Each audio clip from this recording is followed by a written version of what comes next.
안녕하십니까. 난세를 살아가는 지혜 원효결서 송화비결 추배도의 일강 황희창입니다. 지난 시간에 이제 송화비결의 거의 끝부분에 대해서 말씀드렸고요. 오늘 조금 더 끝부분에 대해서 말씀드리고 송화비결을 마치도록 하겠습니다. 자, 송화비결의 이제 그 마지막 구절에 만국 성인이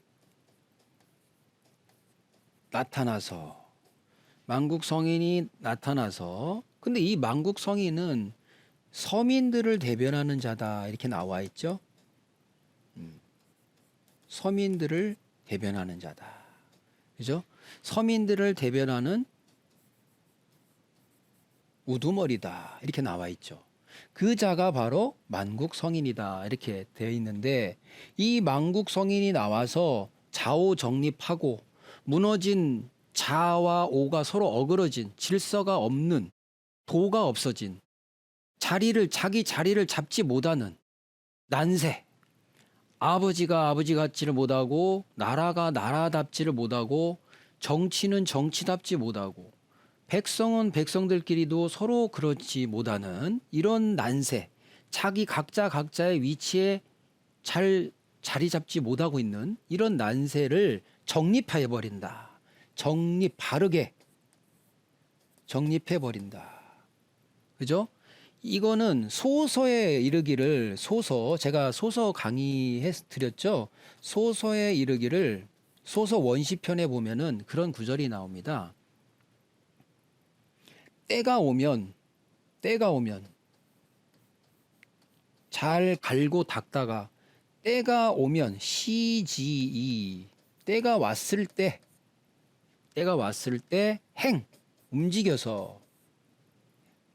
움직인즉 능극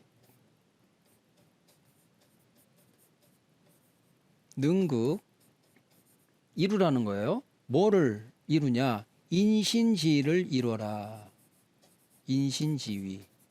인신지위가 뭐냐면 백성은 백성답고 정치하는 자는 정치하는 자대로의 그 질서가 탁 잡히라는 거예요. 그것이 좌우 정립인 거예요. 요 송화비결에서 말하는 무질서한 거예요. 그리고 이거는 대순진리에나 증산도에서 말하는 그 어떤 전경에 나오는 뭐냐? 무도병인 거예요. 무도병. 없어요. 뭐가 없어? 토가 없어요. 토가.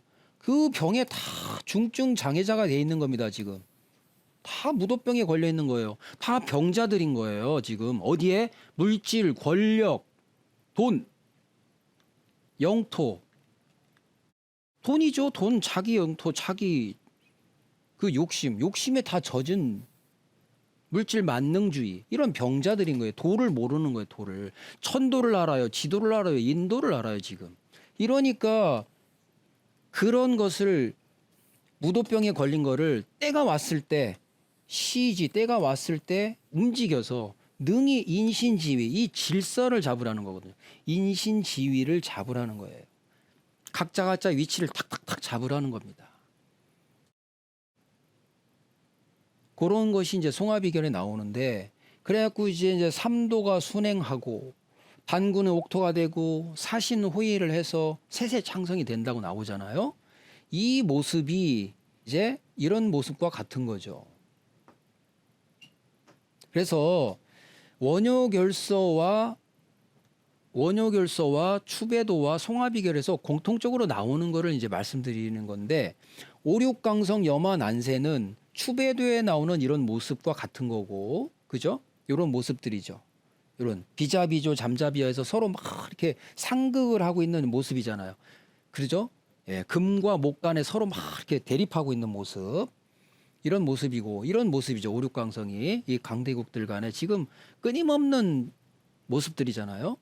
그래서 이제 이 모습은 원효결서에 나오는 금도 옥면 보필 만땅은 기어 명인 장지 은사인 자가 장차 옥으로 된 세계 황제 면류관을 쓰게 될 것이며, 그가 머무는 황궁으로 전 세계 사람들이 그를 만나고자 구름처럼 많이 모여들어 발디딜 틈이 없는 문전 성시를 이룰 것이며, 수많은 사람들이 그를 보필하게 되리라가 원효결서 내용이고, 송화비결은 수하지간에 수출 서물에서 만국 성인이 된다.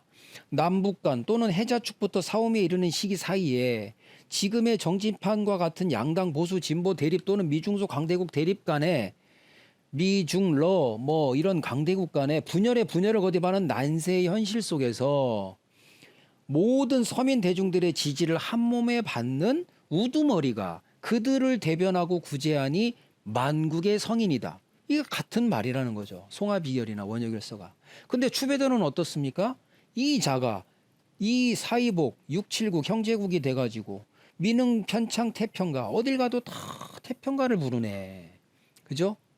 칭왕 칭제 그래서 이 황제라는 표현이 나오죠. 이렇게 그죠? 이렇게 그 황제 옥류관 뭐 면류관을 쓴다는 게 이게 어쩌면 이렇게 기가 막히게 서로 예언들이 다 맞아 떨어져요. 그죠? 이런 모습이고 만국성인이 좌우정의법 삼도 수행에서 당국옥도 사유로 세세 창성도 기어명인 장지은사 근도 곤방 그 이 구조하고 같은 이치라는 겁니다. 그리고 천하가 일가가 된다는 이 추배대 모습과도 같은 거예요. 그죠?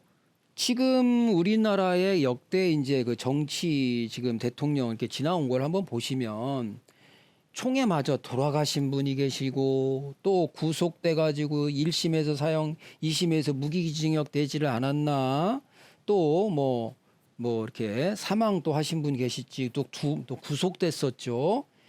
대개 우리나라의 지금까지의 무학 비결이나 이런 데 내용을 뭐 의정 3년, 과정 3년, 군정 3년 연후에 진사의 성인출하고 오미의 낙당당이라 신원효가 다솔 신병 이 신병들 신병 여기서 신병이라는 것이 어떤 신의 병사들이거든요. 그러니까 어떤 하늘의 어떤 영적 에너지 뭐 이런 에너지를 되게 구사하고 그런 에너지가 있는 이런 어떤 천지개벽한 어떤 그런 능력을 가진 불신기제 산월이라고 나와 있잖아요. 추배도에도 이 사람이 신원효가 나타나서 이렇게 세상을 곤방처럼 이렇게 만든다는 거잖아요. 이렇게 천하 통일을 한다는 거잖아요. 천하를 한 집안으로 만든다는 거죠. 그래서 이런 분이 있는 겁니다. 그리고 그쪽으로 가고 있는 거예요. 그쪽으로 가고 있는 거예요. 그래서 우리나라에 의정 3년, 군정 3년 뭐 이렇게 나와 있잖아요. 이렇게 과정 3년 이렇게 나와 있는데 이걸 꼭 뭐 3년이라고 안 해도 이게 원효결서에 나와 있듯이 어차피 천기기인 그쪽으로 다 가고 있다는 거예요. 누구한테로 가고 있냐? 이자한테로 다 가고 있다는 거야. 하늘의 기운이 이 하늘의 기가 다 어디로 가고 있냐? 다 이자한테로 다 가고 있다는 겁니다. 그게 같은 원효결서의 장지은사나 기어명인 장지은사나 송하비결의 만국성인이나 추변에 나오는 이 일인 이 자나 다 같은 인물인 거예요. 지구가 하나니까 똑같다 이거예요. 그래서 이제 이렇게 송하비결과 추배도와 원효결서의 공통된 부분, 송하비결의 예언의 끝부분을 설명드렸고 송하비결과 추배도와 원효결서의 공통되는 구절들을 이렇게 종합적으로 말씀을 드렸습니다. 제가 이제 원효결서로 잠깐 돌아와서 원효결서에 대한 이제 그 얘기들을 잠깐 조금 드리려고 합니다.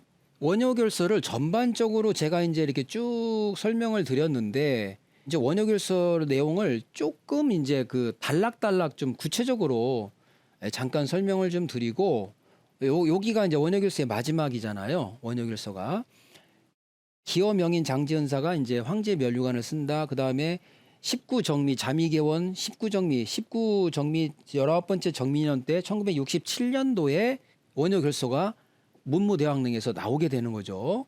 그래서 원효결서가 전체 내용이 요 내용인데 요런 내용이거든요. 이렇게 원효결서 내용은 짧아요. 요거 한글 빼면은 글자가 이렇게 몇 글자 되지 않습니다. 그래서 원효결서가 처음에 천유오송 지오행 해가지고 뭐 이렇게 원효결서의 첫 서두를 이렇게 하늘이라는 게 이 구절을 보시면 하늘이라는 게 이 기가 땅으로부터 이렇게 움직이고 해서 하늘로 올라가서 반짝반짝 이렇게 형체를 띈다는 그 색깔을 띈다는 거거든요. 이래 가지고 이런 거를 잘 살펴서 요런 기운들을 잘 살펴서 사람의 이 인류 또 그 사람의 운명, 그 국가의 운명을 잘 살피라는 겁니다. 그래서 칠정축이 세상의 모든 다스리는 기구들 뭐 나라라든가 국가라든가 이런 뭐 단체나 이런 것들은 유통종시 이렇게 끝맺고 또 시작하고 이렇게 한다 이거예요. 그죠? 그게 뭐냐면 이런 식이죠. 신라가 끝나면 고려가 열리고 고려가 끝나서 조선이 되고 일제감정지가 되고 해방이 되고 뭐 이렇게 해서 나중에 황제 옥면 어쩐 그런 황제가 나오듯이 이런 식으로 다 유통종시한다. 그래서 땅의 덕이 위로 올라가서 하늘에 빛이 돼서 아래로 다시 또 내려온다 이거예요. 땅에서 어떤 일어나는 것들이 하늘의 어떤 형체로 저 천궁, 저 우주의 끝에서 이게 발산이 돼서 다시 여기 내려온다는 거예요. 다시 그래서 새로운 패러다임을 연다는 거죠. 이것이 음양이 서로 상견하는 일이고 이런 것들을 말씀드렸잖아요. 그래서 모든 기에 따라서 귀하고 복하고 하는 것이 사람한테 다 그런 것이 적용되는 거다. 인간사의 운명이 결정되는 거다. 이제 이렇게 먼저 이렇게 말씀을 해 놓으시고 이제 이렇게 원효대사가 이렇게 예언을 해 놓은 겁니다. 신라, 고려, 조선 뭐 이렇게 딱딱딱 예언을 해 놓으신 거거든요. 그거를 쭉 이제 우리가 봤던 거죠. 봤는데 여기서 이제 국조변천 왕조 추릉해가지고 이제 이거는 왕조니까 이 왕건 고려죠. 송악 고려. 그 다음에 이제 청구성조 귀색상기가 미제 능출 미제 요 제 건넜다. 능이 잘 출했다. 그러니까 조선이죠.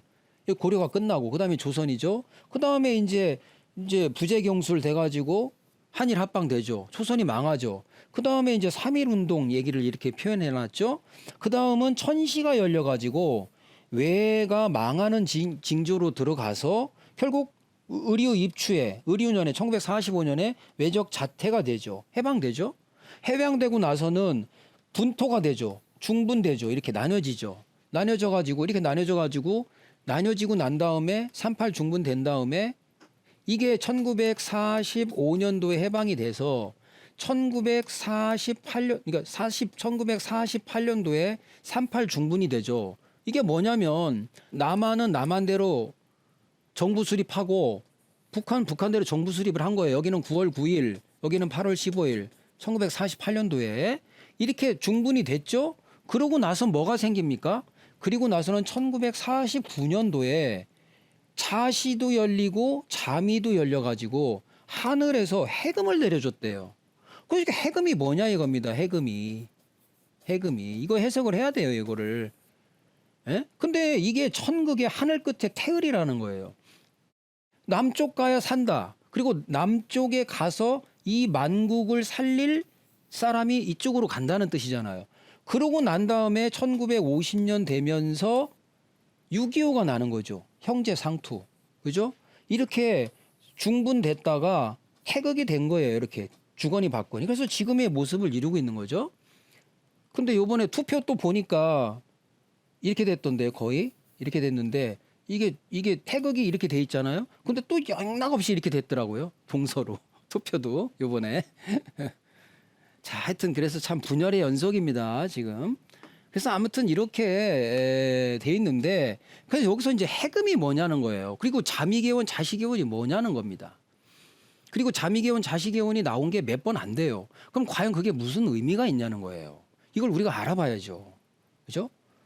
그래서 나름대로 이제 제가 설명을 드렸고, 자, 이렇게 이제 지금 해서 이제 어디까지 왔냐면, 이제 형제 상투까지 제가 말씀드렸잖아요. 6.25. 그러고 나서는 이제 5.16. 이걸 또 예언서에서 얘기해 줬죠. 그러고 난 다음에 이제 이거는 다 박정희 표현하고 있는데, 그러고 나서 박정희 대통령 이제 1979년까지 이렇게 예언서가 박정희 대통령 사망까지 딱 예언서에 나와 있는 겁니다. 그러니까 이렇게 나오고 난 뒤에 예언은 이제 이거예요.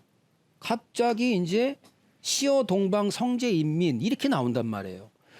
동방에서부터 성제가 백성들한테 임하는데 모든 만물이 다 그 가피를 입는다. 금관 삼세인데 이자가 이 하늘의 기운이 다 이 사람한테로 이제 앞으로 다 이 사람한테 이 사람이 한 말, 이 사람이 얘기했던 거대로 다 이제 다 돌아가게 돼 있다. 그 때가 온다. 그래서 그자가 진인이 돼서 세상에 임해서 채물 1도를 이룬다. 1도를 이룬다. 이렇게 예언이 나와요.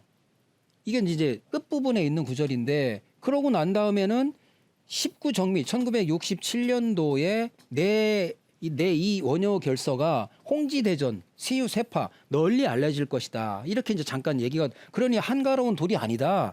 이렇게 예언 구절이 잠깐 들어가고 난 다음에 기여명인 장지은사가 이 자가 아주 기이하다고 소문난 자가 그리고 늘 베풀면서 이렇게 감투를 써보지 않은 맨날 차별받고 부당한 대우받고 왕따당하고 했던 이 은사가 은둔에 있던 자가 이 자가 황제 면류관을 쓰고 수많은 사람들이 이를 보필하게 된다. 이렇게 하고 예언이 끝나요. 원효결서가.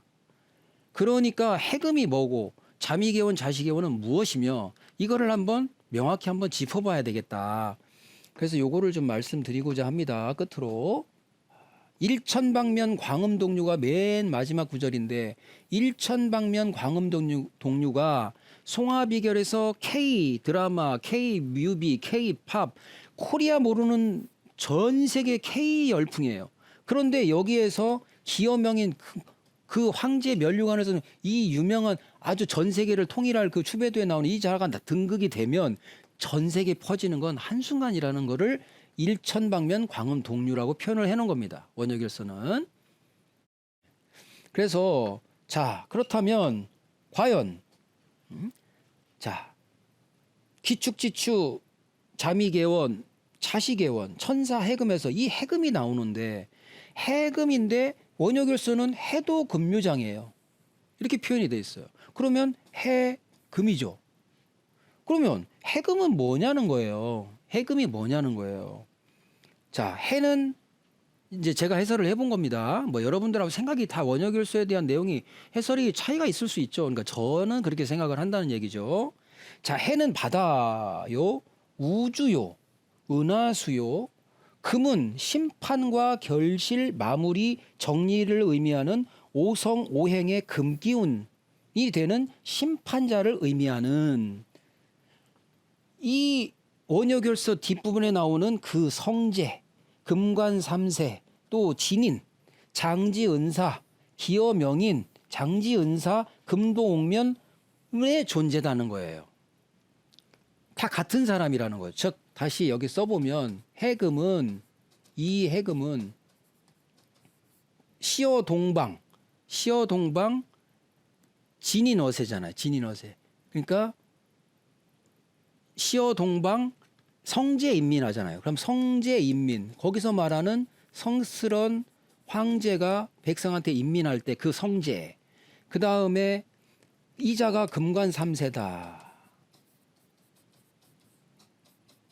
금관삼세다. 그죠? 그 다음에 진인어세의 진인. 그죠? 그 다음에 기여명인. 기이하다고 아주 소문난 자. 그죠? 그 다음에 아주 널리 많이 오랫동안 베푼 자. 그리고 은둔에 있는 자. 그죠? 그 다음에 황제 금도 옥면. 황제 면류관을 쓸 자. 그죠?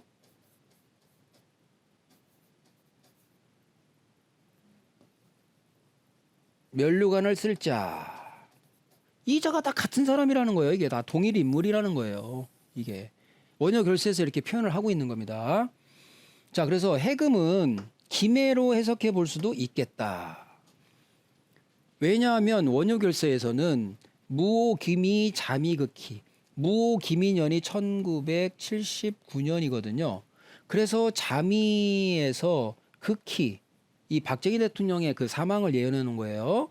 그리고 시어동방 성제인민 만물앞이 금관삼세 천기긴 유제일월 금관 유제일월이고 진인옷의 재물일도라고 돼 있잖아요. 여기 만물앞이 금관삼세라 이렇게 나오죠. 구절이 나오는데 성스런 황제로 만물의 가피를 줄 금관 3세인 자가 세월이 흐를수록 이 천기가 그에게로 다 돌아가서 진인 어세하고 만물을 일도로 다스린다는 것으로 볼 때 금관은 우리 뭐라고 하면 금관은 경상도잖아요. 통일신라 때 금관가야가 있단 말이에요. 그 금관을 의미하며 3세는 불교 용어로 우리가 그때 통일신라 시대 때 불교가 굉장히 그 성행했잖아요. 원효 대사도 불교를 공부하신 분이잖아요. 그죠? 그래서 과거세, 현재세, 미래세를 의미하는 이 3세를 의미합니다. 그리고 금관을 의미하는 것이다. 그래서 이 금관이 금관 3세로 표현된 것이다. 이렇게 이 금관 3세인 자가 바로 해금이라는 거다. 근데 이 해금을 경상도 지역에 보면 김해가 있다. 그죠? 그 통일신라 김 아닙니까? 김유신 장군이. 그죠? 다 같은 시대에 있었단 말이에요. 원효대사도 김유신 장군의 여동생이 김춘추 태종무열왕의 를 아내로 맞이하잖아요. 태종무열왕이 사돈지간이잖아요. 그죠? 그리고 원효대사는 또 태종무열왕의 딸의 사이란 말이에요. 원효대사는 태종무열왕과 김유신 다 연결돼 있죠. 김의 김이죠. 김유신이. 그리고 태종무열왕의 아들이 문무왕인데 그 문무왕의 원효결서가 봉안된 거 아닙니까? 그런 거라는 거죠. 그러니까 이게 김해라고 해석을 할 수도 있다는 거예요. 그래서 원효 성사가 이제 글을 쓰실 때가 통일신라 시대고 원효결서가 봉안된 곳이 죽어서도 나라를 지키겠다가는 호국령이 되겠다며 경주 바닷가 앞 수중리는 문무대왕인 바. 바로 이 문무대왕의 누이의 남편이 원효대사가 되거든요. 그죠? 그래서 문무대왕의 아버지 김춘추 태종무열왕의 아내는 또 김유신의 여동생이고 김유신은 김해 김씨 12대 손이 되는데 김해 김씨는 김수로 왕이 시조예요. 그래서 금관과야의 시조가 되는 거예요. 그럼 금관 3세인데 이와 같이 여러 키워드 원효대사, 통일신라, 김유신, 김해 등을 종합해 볼 때 해금은 김해로 해석할 수도 있겠다. 또 김해로 해석해 볼 이유가 송하비결의 공전멸병. 이 돈전자에 요 멸병해라, 없애라, 이거 지워라, 이 병을 없애라. 그러니까 이걸 찌우니까 뭡니까? 찌우면 김만 남잖아요. 근데 그걸 또 비우래. 그럼 이걸 그 김을 또 비워야 될 거 아니에요. 그러면은 뭡니까? 김씨가 아니니까. 근데 금관 3세래. 그러면 김해는 김의 김이고 김의 허가 또 있는 거예요. 허황옥이라는 분이 인도 아유타국에서 와서 자식을 열인가 낳는데 자기 성씨가 없어질 것 같으니까 그 김수로 왕이 그러면 허씨로 첫째 아들, 둘째 아들을 한 겁니다. 그래서 김해 허씨 시조예요. 예, 그래서 여기 금관이잖아요. 금관과의 금관. 그 다음에 이거는 머리에 쓰는 금관이죠. 그 다음에 금은 김으로도 말할 수 있죠. 그도 김해죠. 거기에 김의 바다예요. 금이 많은 바다예요. 그 다음에 김이고 해금이죠. 이거를 거꾸로 하면 해금이죠. 해도 금묘라고 표현되어 있죠. 원효결서가. 그래서 해금이잖아요. 해금 이렇게 이런 식으로 김해시란 말이에요. 김해시에 있는 가연명의 구성국 중에 하나가 금관가예요. 근데 김해 김씨예요. 근데 이런 것이 이 백과사전에 그게 나와 있는 거. 금관궁의 국성이 김해 김씨인 걸 생각할 때 우연이 아닌 것 같다. 이 김이라는 거, 김해라는 거 이게 우연이 아니라는 거죠. 이게 해금이죠. 그래서 김해 김씨, 김수로 왕, 그다음에 김해 김씨가 만들어 허황옥한테 준 김해 허씨가 김해 해금 1949년 기축지추에 있었다. 이렇게 해석이 됩니다. 그래서 시간이 다 돼서 오늘은 여기까지 말씀드리도록 하겠습니다.